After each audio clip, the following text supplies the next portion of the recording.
Many thanks, Philip Keitani. Of course, throughout the week, we've been keeping tabs with what's developing from the WTO conference and the long-awaited declaration from the 10th Ministerial Conference that was held in Nairobi will not be read today as earlier expected.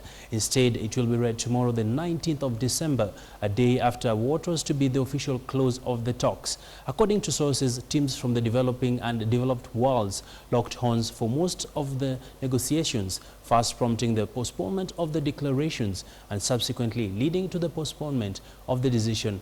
KTN's Joy Doreen Bira has been following on that story and now joins us from our I&M studios at City Center. Joy, we did hope that today we'll be getting a Nairobi declaration. Perhaps what triggered this and why didn't we get it? Thanks a lot, Abby. And yes, we were expecting a declaration, but I think at the start of today, that actually started to seem like it wasn't going to happen. So at about 2 p.m., it was a little bit predictable that we were not going to see the Nairobi declaration because of a number of issues that now have zeroed down to 3 issues. And the first one happens to be the issue on the Doha development agenda. And I'm sure today you did see the trends on Twitter, both in Kenya and in India, that were putting India's issues to the fore.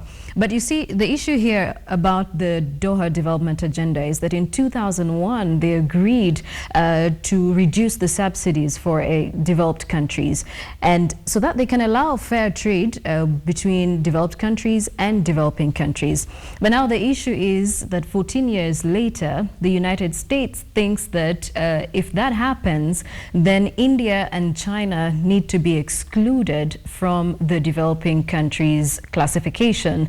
And that's where the problem is. So India is saying, you know, we just want to safeguard our farmers' interests. But the United States is saying, you know, these are actually issues that we need to look into because India and China are not economies that can be categorized as developing if you compare them, say, for instance, to countries on the African continent. So the US appears to be against the Doha development agenda. They think that maybe we need to move on and look at the current trends of global trade and also look at what it is that the African agricultural sector needs and meet that need, because in their perception, they think that India and China are probably at a different level from the rest of the country. They might be right about that, because considering our farmers on the African continent compared to the farmers in India, we're probably at 2 different levels. But then the second issue has come up on cotton. There are countries in West Africa that are categorized as the C4 or Cotton 4, and these are Burkina Faso, Mali, Chad, and Benin, whose many farmers depend largely on growing cotton for their livelihoods. And so there's been issues about farmers, for instance, in the United States of America. One of the states in the US, that is Oklahoma, happens to have some of the highest agricultural farm subsidies.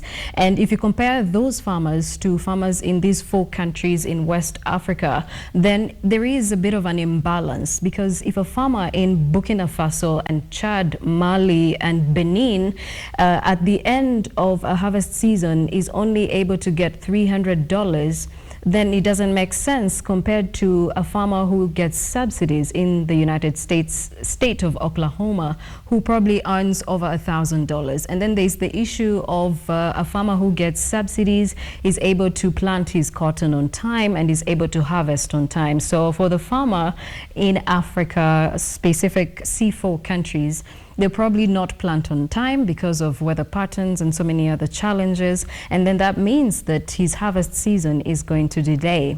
And then at the end of it all, the challenge here is that the farmer in the US will harvest probably 2 weeks, a month before him, and therefore that means that his sale or his cotton is not going to get any market, because the rest of it will have been bought by whoever it is that is looking for cotton faster, and that will definitely be the US farmer. And then the other issue has been about food aid, where